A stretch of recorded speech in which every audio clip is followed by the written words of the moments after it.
Welcome to Access to Inspiration, the podcast where we bring you conversations with remarkable people who inspire us to think differently about the world and our place in it. I'm Sue Stockdale, your host, and today I'm speaking with Alice Morrison, adventurer, author, and TV presenter. Alice has walked across deserts and immersed herself in cultures from Morocco to Saudi Arabia. In this episode, Alice shares her experiences of resilience, discovery and connection, from surviving the Moroccan earthquake to navigating the vast landscapes of Saudi Arabia on foot. Her insights into adventure, cultural understanding and the power of storytelling, I'm sure will leave you feeling both inspired and curious about the world beyond your doorstep. As always, you can follow along with this episode by reading the transcription on our website at accesstoinspiration.org. Welcome to the podcast, Alice Morrison. It's lovely to speak to you today. Well, thank you for having me. Two Scottish adventurers on one podcast. I know, that's fantastic. It's really exciting.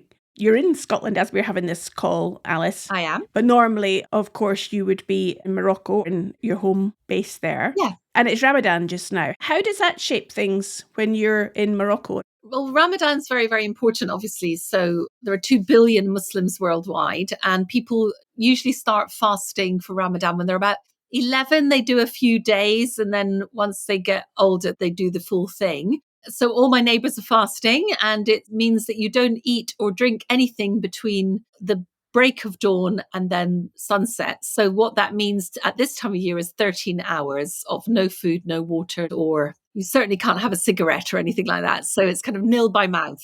It shapes everything, really. The truth is I'm slightly fleeing Ramadan because I have to do it when I'm at home.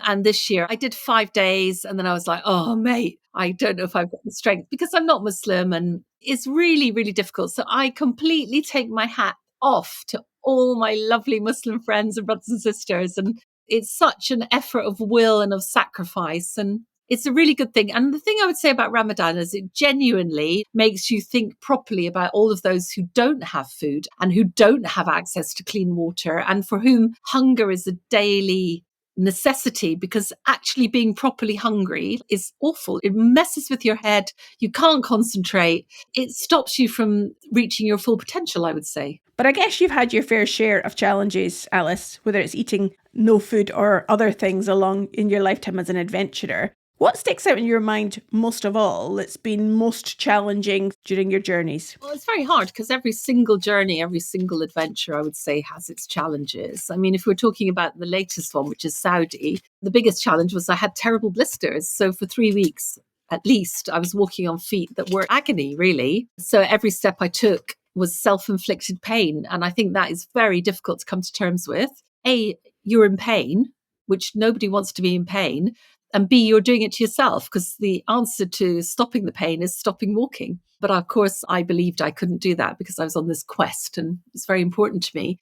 So I had to make the choice to knowingly and willingly and freely inflict serious pain on myself. So that was a bit of a psychological mess up and a physical one. And also, again, like hunger, pain really messes with you. It makes you very, very tired, I think, just keeping your head together. The hours you've got to walk and you're in pain. So you feel that all the time. So yeah, that was the hardest thing most recently.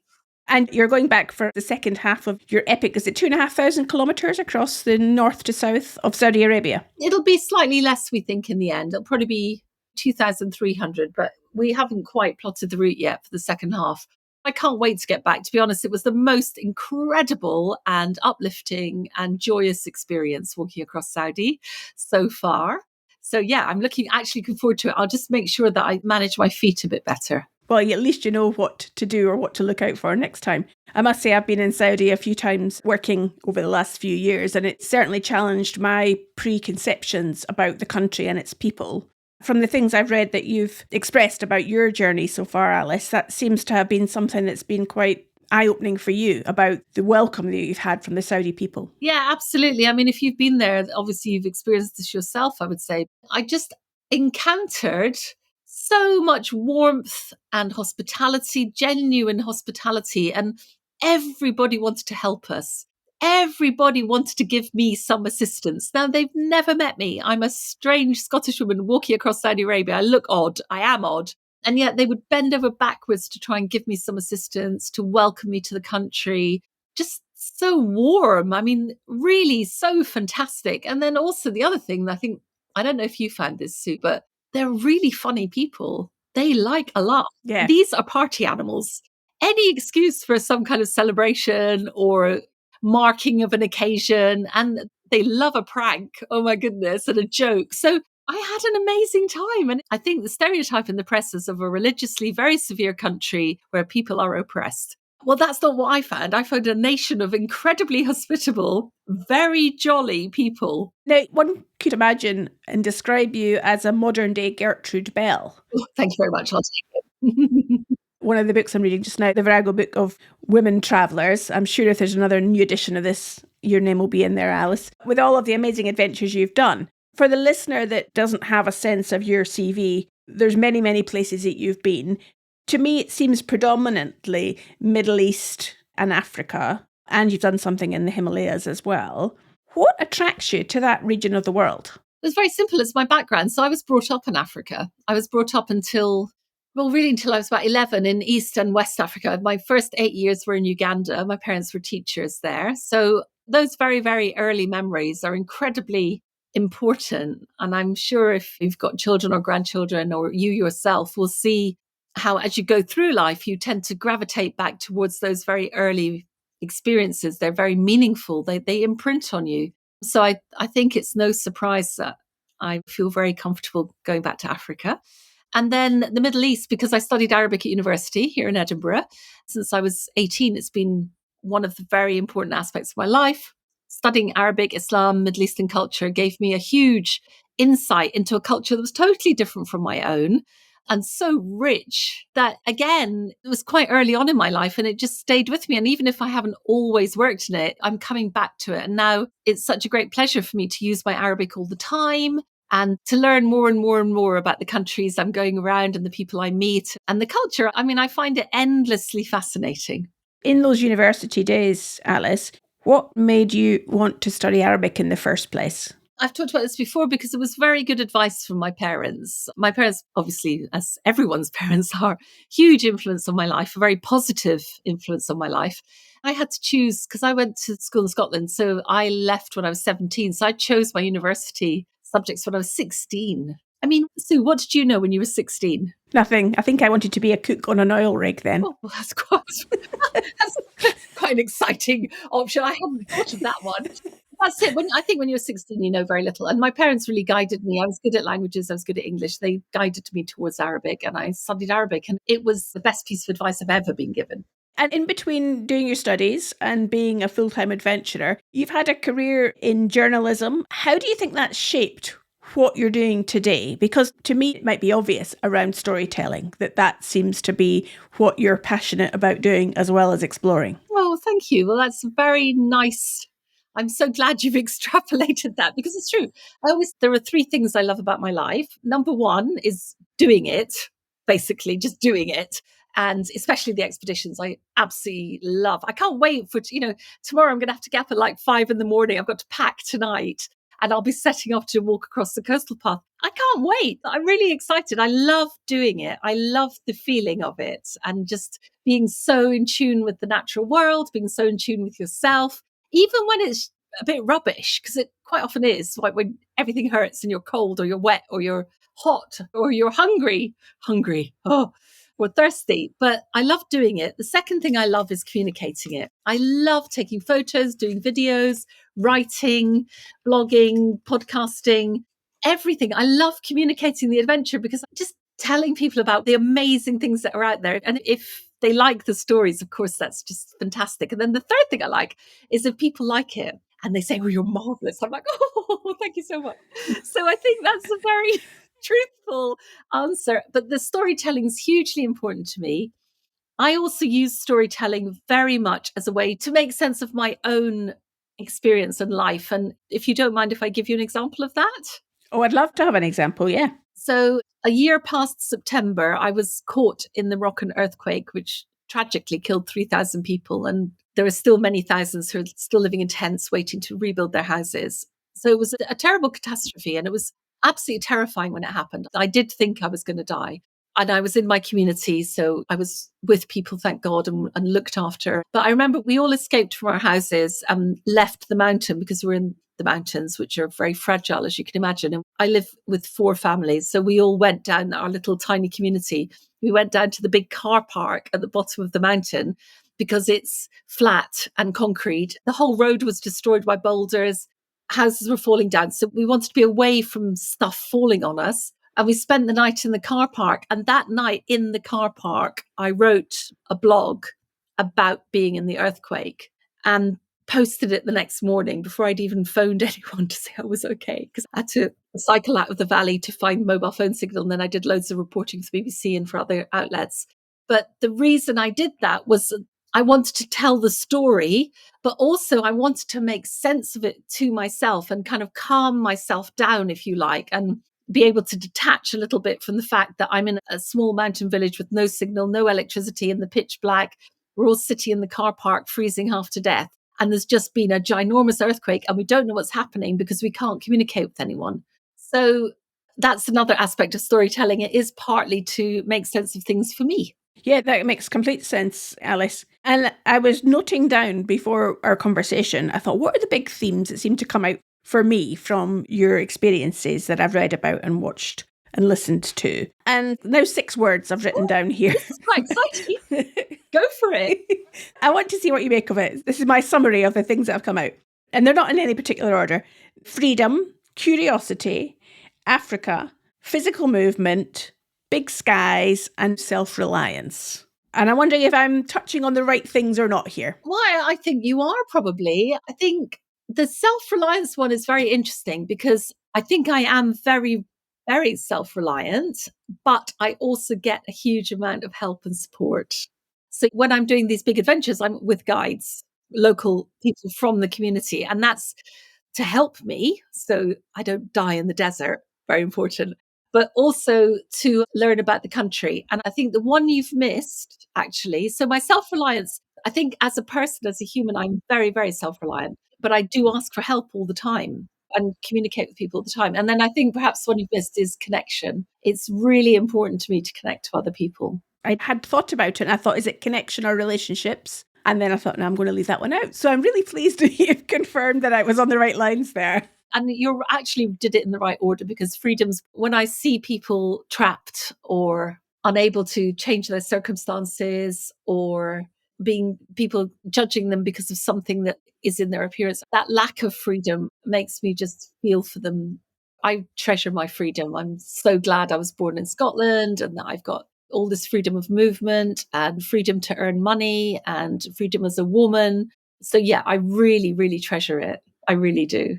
I can hear that in your voice. Yeah. There's a passion in there, Alice, in terms of when you're talking about it. I want to come back to this point about self-reliance. One of the things I've noticed very prevalent with the younger generation, certainly in the UK these days, people tend, in my view, to be less self-reliant. I'm wondering what your observations are in the regions of the world that you travel in, whether there's a similar sense with younger people. I think in the areas of the world I live in, it's very different. So in our society, individuality is very prized and people, you would live away from your parents, for example.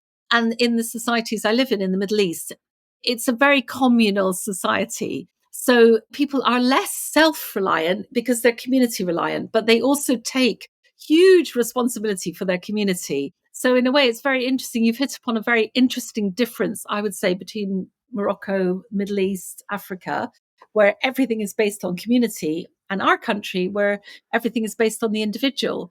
I'm not saying either is right or wrong. Both work, but in very, very different ways. And I think that is a huge, huge difference, actually, between the places I live in. Yeah, and it strikes me that when you're on your journey, and for example, on your more recent Saudi Arabian journey, you're there with men and camels. Yes. So you're not just there on your own. It is a sense of a small community that's traveling across the desert. And it's one of the things I really enjoy. It's one of the things I absolutely treasure on my expeditions. I think because I'm not married, I don't have children, I have 2 cats. I'd like to have my more camels close to me. I live in a family community, so I'm surrounded by family that I know who've become my second family because I am alone effectively. So I really enjoy in the expedition when we're all members of the expedition. Now, not everyone, for example, in this latest one is walking. No, we've got a backup car and a cook. We've got a camelteer. So people are doing different jobs, but we're all part of the team. And I really genuinely enjoy that. And I find it interesting. Where I live in Morocco, it's very female oriented because in all the societies I tend to move in, it's gendered and the genders have different, they socialize separately, men and women, they often eat separately, except in the family. So in Morocco, when I'm at home, I'm in my little house with my four family neighbors. So it's all the women are who I socialize with primarily. I do also socialize with the men because I go walking in the mountains, but I primarily socialize with women. So one of the things I really enjoyed on my Saudi trip and on all the expeditions is I am mainly in the team, not meeting, but in the team, I'm mainly with men. And actually, I really like having that different energy. And how do you think that they view you, given what you've just said about the societal nuances in the regions that you live and travel? Well, I hope they love me as much as I love them. One of the many things I have in my favor, but a really big thing, and it's very important to talk about this, is age. Because I'm older, the sexual tension has gone. It really has gone. So I think that is hugely useful because the men can look at you as an auntie or a sister, an older sister, or their mother.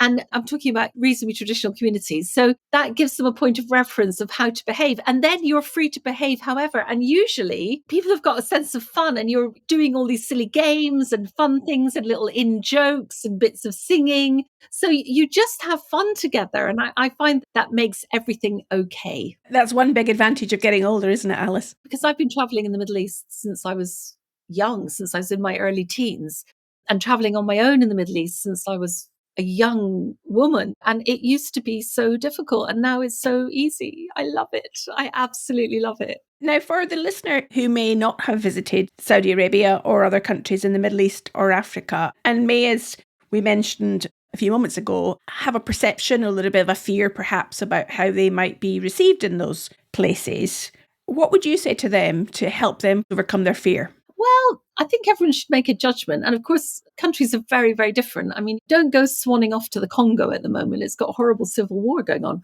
But what I have found is just that people are so open to you and so genuinely welcoming. And there's so much to see and experience that for me, these regions are really beautiful, rich, fabulous places to go to. So do if you get the chance. But all you have to do, I mean, you do have to choose your place. I mean, you wouldn't go to Palestine at the moment, for example, sadly. But really, in terms of personal safety, so far I've always felt very personally safe unless there's a conflict. And if there's a conflict, then the last thing you should be doing as a tourist is is going into a place of conflict where people are suffering and dying. That would be weird, frankly. I hope you're enjoying what Alice has to say. And while this podcast is free to listen to, it's not free to make. So if you'd like to support us, then take a moment to click on the Buy Me a Coffee link on the show notes to make a small donation, which means we can buy a cup of coffee with that when producing the next episode. Your support really encourages us to continue producing quality audio content for our listeners. Now back to Alice. Now, you talked about having done so many journeys. One of the things that is a bugbear of mine, and I'm about to do myself, and you're doing it this evening as well, is packing for a trip. Oh, God. What do you pack as an explorer? What are your top tips for packing? Okay, well, you've got to have enough garments that will protect you from the weather. Number one, you've got to be warm enough at night, for example. So even in the desert in Saudi Arabia, we had ice on our tents one morning. It was very exciting. So I made sure that I packed enough warm clothing for the night times, including like a mountain equipment, fantastic down jacket that I wore every night, and also mountain equipment, actually down sleeping bag that's like for -15, because you need to be warm enough or dry enough, or actually for the very hot climates, again, that I walk in, I think you need to be fully covered and you need to wear appropriate clothing. So I'm not out there in a t-shirt and shorts. I'm in trousers and long sleeves. I cover my head, But that is partly to protect my body. I'm very fair skinned and I don't want any flesh showing because it burns. It just burns horribly. You're much better to cover up. So culturally appropriate and covered clothing for very hot regions. And then say you're packing for your tent. I mean, I'm packing now to carry all my own stuff. So I'm keeping everything to a minimum. And I've just found out that water is going to be a bit of a problem because I'm hoping a lot of the burns will still have plenty in, but I'm going to have to carry water. So it's going to be heavy, but everything else I keep to a minimum. So for example, for this 3-day walk, I've just got what I'll be wearing and then one pair of warm leggings and a fleece for nighttime, a down jacket, a lightweight one, and then waterproofs. But I'm not taking anything extra. I'm not taking anything extra, not extra knickers, no extra socks. Just take what you need. Keep it all to an absolute minimum if you're carrying it, because every gram makes a difference. And then if you're like me on my big expeditions, I've got support. And the things that you need to remember then are communications. You need to have enough battery power or solar panels to recharge your devices. And then you need to have a bit of comfort. So my top tip is a blow-up pillow. 160 grams. So the weight is insignificant. And a blow-up pillow is just going to make your life a million times better. Unfortunately, my cat in Morocco bloomin' pounced on my pillow and clawed it. So it fell down. So now I had to buy a new one from Decathlon, for this walk. But they are really good. And also, if you do a lot of walking, you might find that your legs hurt. And a blow-up pillow, you could either use it for your head or you could put it between your knees, or you can elevate your ankles on it or put it under your knees just to give your legs a bit of respite. So top tip, blow-up pillow.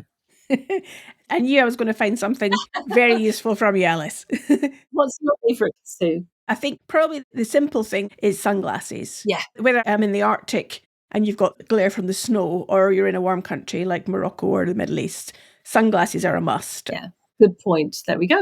Now, of course, many of your journeys are done at a slow walking pace, Alice. And there is something to be said, of course, for slowing down and looking at the world from that speed and being connected to nature in a different way.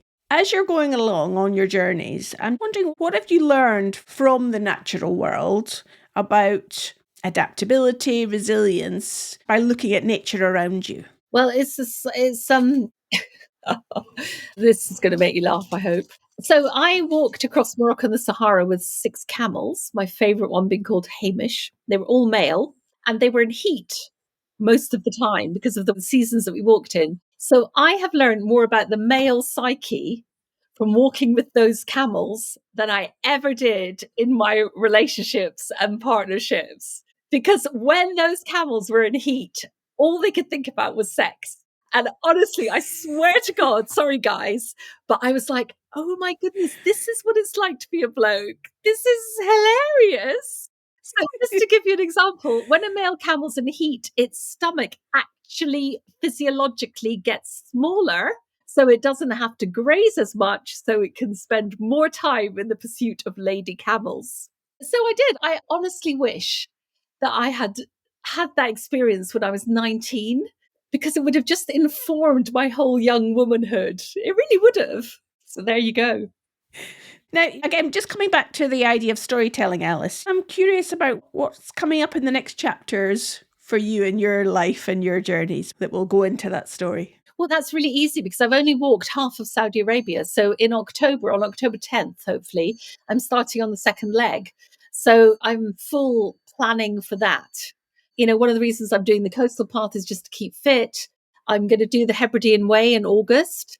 Again, because it's very hot in Morocco. So I come over to Scotland, stay with my parents, then go off and do stuff. Because I love being in Scotland. Of course, it's my home country. What makes God laugh? People who plan. But inshallah, God willing, the next few months are all about writing the first half of my book, getting funding for the second half of the expedition, staying fit or even getting fitter, working to earn more money, finding more sponsors because I need new sponsors for the expedition, which is always very difficult to find. And then I will be starting again in October and walking right up till Christmas.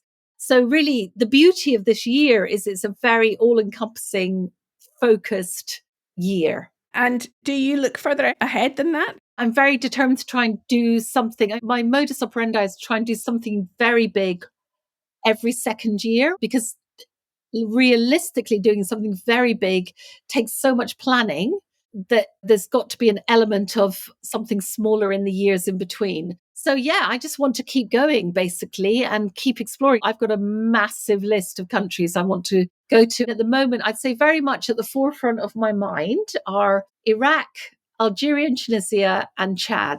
None of those countries are without their issues. I also just want to go to these countries and see what they have to offer and then tell other people about them. And Algeria is just really starting to try and open up and change. And it's got so many fascinating caves and petroglyphs and desert landscapes and nomadic peoples in the south. So Iraq, I just want to go to. Again, Iraq is just such a central part of Islamic civilization. And it used to be the absolute number one country before the Iraq War for learning, for medicine. It's got so many ruins and fantastic history, like rich, rich history, art, culture, food. So I really would love to go there and see what it is. In a way, what I glean from what you're saying, the story, it seems to me, that you want to convey to us, the watcher, the listener, the reader of your books, is about the history and the culture and the civilizations of the Middle East and Africa that perhaps us in the UK and other parts of the world are less familiar with. And if you can, and you are, conveying those messages to us with such enthusiasm and in a way that makes it appealing, maybe we'll want to understand and learn more about these places. That's the sense I get. Yeah, well, I think you're bang on. I mean, I always say I don't do anything of importance in the world, but the one thing I would like to do is promote peace and mutual understanding, one salam alaikum at a time. Because also, I live in a very small village in the Atlas Mountains. They know a lot about Scotland. Oh my goodness, they do. Nobody's in any doubt about where Scotland is. And if you think about it, far, far away. But anyone who travels, anyone who goes outside of the country, you are also an ambassador for your country. The person from the country you've gone to who meets you will judge your country on you. That's so true. Maya Angelou said, and I'm paraphrasing, but she basically said that, look, travel can't change everything, but perhaps if we get to know each other more, we can become friends, or at least we can understand each other. And I do think if we try and work towards that mutual understanding, we're in a very polarized world, which is entirely unnecessary, because all that I have ever found everywhere I've been is that human beings are basically the same and that human beings are basically decent. You're touching upon there really one of the reasons why we started this Access to Inspiration podcast was to be inspired by people who may be unlike us, or we may perceive as unlike us from other countries, other cultures, other backgrounds. And in that theme of inspiration, Alice, I'm wondering who or what inspires you? I find myself very inspired by people who've been put in terrible situations and make every effort to come out of them. I'm inspired by my parents because they lived a very adventurous life without feeling the need, like I do, to put it all over social media, which they find hilarious. But let me give you an example, because this is the kind of person that really inspires me. So I was in Berlin last month. I've just written a blog about it actually on alicemorrison.co.uk, so you can read it there. And in the Uber on the way back to the airport, now I speak a bit of German, but my German's pretty crappy, but I do speak a bit. So I go off in German, and then the guy says his name's Hani, and I'm like, ooh, do you speak Arabic? Because he looks Middle Eastern, and he's like, yeah, I'm from Syria. So I switch to Arabic, and we have the most amazing conversation for the next 45 minutes. Now, Hani is a young man in his 30s. He fled from Syria when the war started, the civil war. He was put into prison for a week underground. Now, we've all just seen those pictures of those underground prisons. He was captured and put in prison underground because he was from an area called Idlib, which is actually where the new leader comes from. And that was why when he came out of that prison after a week, his father said, you have to go, you have to run, you have to go. And so he ran. He got to Greece in a boat, and then he walked. He and 24 other men walked from Greece to Germany. They couldn't carry anything. They were hiding. They were illegal. So they survived on 2 Snickers a day, which is one of the things I write about. And these men, they walked to Germany. Germany took them in. So absolute kudos to Germany. He is now a taxi driver, but he's trained as a marketeer and a businessman. And he says he will go back to Syria when he can, because when it's safe. He married his wife, who was also a refugee from the same village that his mum matchmaked for him in Syria, because she's still there. And he had to leave because his life was genuinely in danger. I said to him, what are you looking forward to most about going back to Syria? This is what he said, and I want you to imagine this is you. He said, I want to visit my father's grave because my father died while I was here and I haven't seen his grave. And that's the truth for so many people in our world. And it's like, that's the people who inspire me. This young man, he's living his life. He's just got married. He's earning his money. He doesn't want to be an Uber driver, but he's earning enough money to live. He's applied for residency in Germany. And when he can, he will go back home. That's who inspires me. And I think you're just summarising your earlier point that basically people are good and they have the same heart the world over. We just happen to live and operate in different regions and in different cultures. Yeah, exactly. So my final question to you, Alice, as we draw this fascinating conversation to a close, is on the subject of food, because that is certainly always my number one motivator on expedition, is what I'm having next to eat when I'm struggling with dehydrated food or whatever it might be. So I'm wondering, when you're in those tough times on your travels, what do you look most forward to eating? Well, it genuinely, I look forward to the next thing, whatever that might be. I have to give a shout out to Abu Abdullah, who was our cook for the Saudi expedition, because he was in the car. So he was driving the backup car. He had a pressure cooker that he plugged into the cigarette lighter, and he cooked the most amazing meals in this pressure cooker. So his kind of go-to was rice and either chicken or meat, but with lots and lots of spices. So we ate breakfast at 7:30 and we're on the road by 8:30. And then we had snacks at around 1:30, like orange, some biscuits, crisps, whatever. And then we'd eat when we finished, which would usually be about 4. So by 4 o'clock, you're absolutely ravenously hungry because you've walked a half marathon. Honestly, I was so hungry. And then you'd come up and you'd be like, and Abu Abdullah would be sitting there with this great big pressure cooker, which he'd then flip upside down and it would kind of explode onto a shared platter, because in Saudi, you eat on the ground with your hands. And it would always be so delicious. So honestly, I look forward to the next thing. But in this case, it was always good because he just cooked so well. And Sue, I don't know what you think. I'm lucky enough that my expeditions, I'm usually with camels or backup trucks or backup cars or whatever. So we have real food. But I do think, an army marches on his stomach? I'd say an adventurer marches on her stomach also. Yeah, I definitely agree with you. I was out with some Bedouin and camels going across the Wadi Rum desert, and I had exactly the same experience as you of what you would think would be virtually nothing. An amazing feast appeared every evening, and it's at those moments that definitely can put a smile on your face. Yeah, and you're also hungry. I mean, that's the other thing. I think the other thing about doing physical things is your body's doing its natural thing, so you're actually hungry. You're not just psychologically hungry, you're physically really hungry, and that's a great feeling. Absolutely. Well, it's leaving me hungry for more conversation with you, Alice, but of course, sadly, we have to draw things to a close. I see what you did there. And I know we will put links on the show notes to your social media and to your website, alicemorrison.co.uk. Yeah. So thank you so much for your time today. You're welcome. Maybe I could just say that, like, my social media, Instagram and Twitter and so on, are all Alice out there and the number 1. And then my podcast is Alice in Wonderland with an A. Well, lovely to speak to a fellow Scot, a fellow adventurer, and I'm sure that your conversation today will inspire many of our listeners. So thank you, Alice. And if you want to follow Alice's adventures, check out her website at alicemorrison.co.uk, and you can follow her on social media. We'll put links on the show notes. And of course, don't forget to listen to her own podcast, which is called Alice in Wonderland. If you enjoyed this episode, be sure to subscribe and follow us on the platform that you're listening to us on, and share this episode with just one other person that needs a little bit of inspiration today. Thanks for listening. And next time we will be back with our 150th episode. And we've got a fantastic guest, Chris Tompkins, one of the most influential conservation philanthropists of our time. I hope you can join us then.